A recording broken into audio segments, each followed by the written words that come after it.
पुढची बातमी उजनी जलाशयामध्ये बुडालेली बोट 35 फूट पाण्यामध्ये तळाशी सापडली आहे। मात्र बुडालेल्यांना शोधण्यात अद्याप एनडीआरएफला यश आलेलं नाहीये।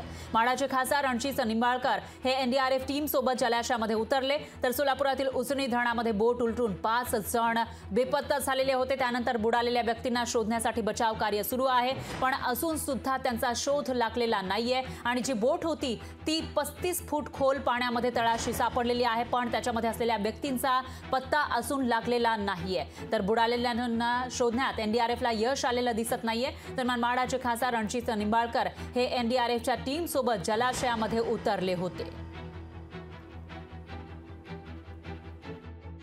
ही अतिशय दुर्दैवी घटना काल संध्याकाळी झाली। अप्पासाहेब पहिलेच इथे पोहोचले, तोपर्यंत यंत्रणाही आम्ही कॉन्टॅक्ट केला तर यंत्रणाही पोहोचली होती आणि काल तोपर्यंत एवढा चिखल आणि अंधार झाला की काहीच काल करता येईना।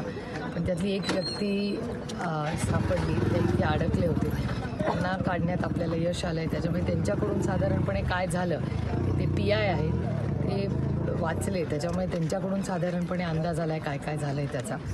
त्यांच्याशी काल आम्ही सगळेच त्यांच्याशी बोललो आणि आज सकाळी 6 वाजल्यापासून एनडीआरएफची टीम इथे आलेली आहे आणि आता युद्ध पातळीवर शोध चालू आहे। बोट ज्या ठिकाणी बुडाली त्याचा अंदाज एनडीआरएफच्या टीमला लागलेला आहे। काही ठिकाणी चप्पल, काही ठिकाणी ऑइल हे त्यांचे फाइंडिंग आहेत आणि वाऱ्याचं प्रेशर एवढं होतं की नुसती एक बोट बुडाली नाही तर आणखी 2 बोटी आपण पलटी झालेल्या आहेत।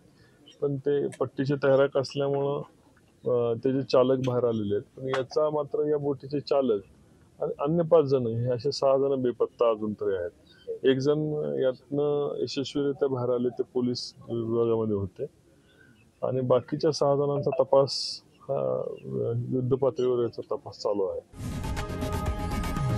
लोकशाही मराठी ऐका, पहा, जागरूक रहा।